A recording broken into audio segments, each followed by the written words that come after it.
বুঝে শুনে উত্তর করেন। কাদার মাটি দিয়ে আমি মিজানুর রহমান আজহারি একটা মূর্তি বানালাম। মূর্তি বানিয়ে এটার আগুনে পুড়ে শক্ত বানালাম। এরপর আমি নিজ হাতে রং তুলে দিয়ে ডিজাইন করলাম। এরপরে এটার আমি বসালাম। বলেন তো আমি এটার স্রষ্টা না এটা আমার স্রষ্টা? এটার বানাইছে কে?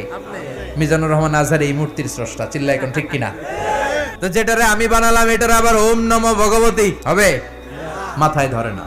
ধরে নিলাম ফর এন এক্সাম্পল আগুনটাই আমার খোদা। এতক্ষণ তো আগুন রে নম নম করতো, তো পানি দেওয়ার পরে আমার খোদা গেল কই? এতক্ষণ তো ছিল। সাইয়েদনা ইব্রাহিম ভাবলেন আগুন আমার রব হয় কি করে, এটাতে পানি ঢাললে এটা গেল কই? তিনি বললেন না, আগুন আমার খোদা হতে পারে না। এরপর দেখলেন কিছু লোক গরুর পূজা করে, তাদেরকে কটাক্ষ করছি না, শ্রদ্ধা রেখেই বলছি। ভাবেন তো, তিনি দেখতে পেলেন গরুর পূজা করে, আবার যখন জুতা বানানো দরকার গরু জবাই করে ওই গরুর চামড়া দিয়ে জুতা বানায়া পড়ে। তো এইটারে খোদা মানে কি করে? খোদার গায়ের চামড়া দিয়ে জুতা, কত বড় বেয়াদব! সাইয়েদনা ইব্রাহিম এই কমন সেন্স খাটালেন, ওনার বুদ্ধি বিবেক খাটালেন, চিন্তা করলেন, অনুসন্ধান করলেন, করতে করতে করতে উনি মহা সত্যের সন্ধান পেয়েছেন।